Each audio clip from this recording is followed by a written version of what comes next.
I have these 3 images, which I wanted to show in my Power BI report page based on this slicer selection.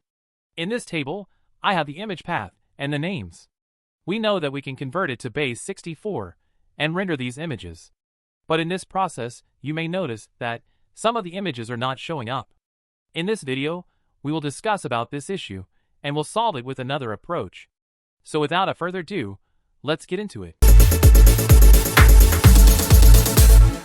Alright, first of all, let me show you how can we convert these into Base64 images.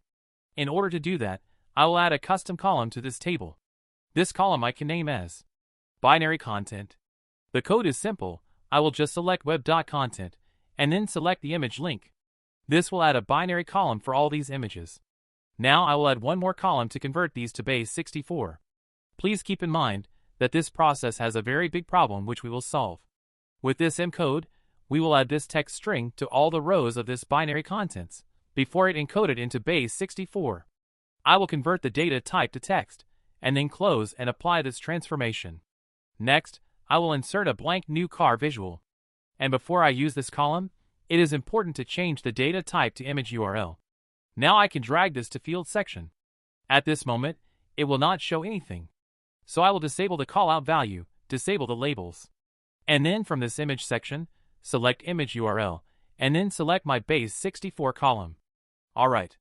With this formatting, you will notice that some of the images are showing partially, and some images are visible. So why is this happening? You don't need to guess. As said, we will explain about this issue, and we'll also fix this issue.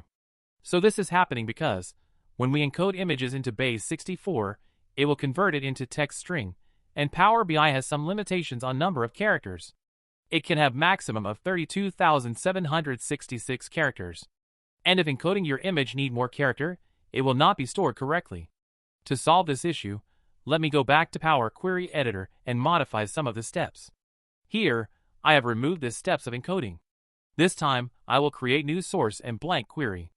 And I have AM code readily available to create a function. This function will restrict the number of characters to 30,000, which is within the limit, and then create another text string for the remaining part in the next row. It will also add this index column, which we will need further to reassemble the total text string. You can rename this function as image function, which can be invoked from another query. And then, we'll go to our table and add another column.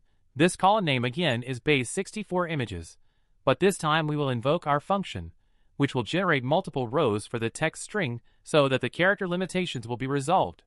Since our function generates 2 columns, one is Base64 encoding and another is the index.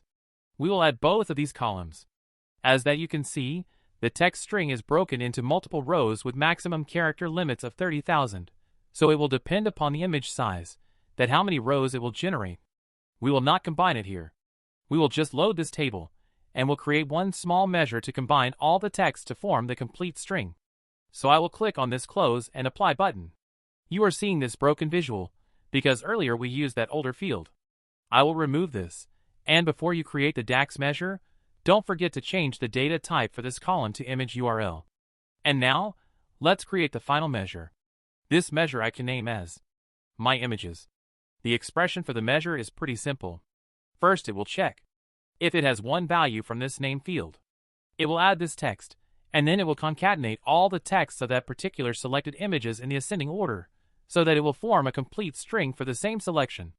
Now I can use this measure, but I don't need to see any value, which are already disabled. From the image option, I will remap the field to this measure. And finally, I will be able to view all my images. This solution can be very useful for your Power BI projects. Thanks for watching. Please subscribe to this channel for many such interesting videos about Power BI and Microsoft Fabric. Post your feedbacks and suggestions in comment box.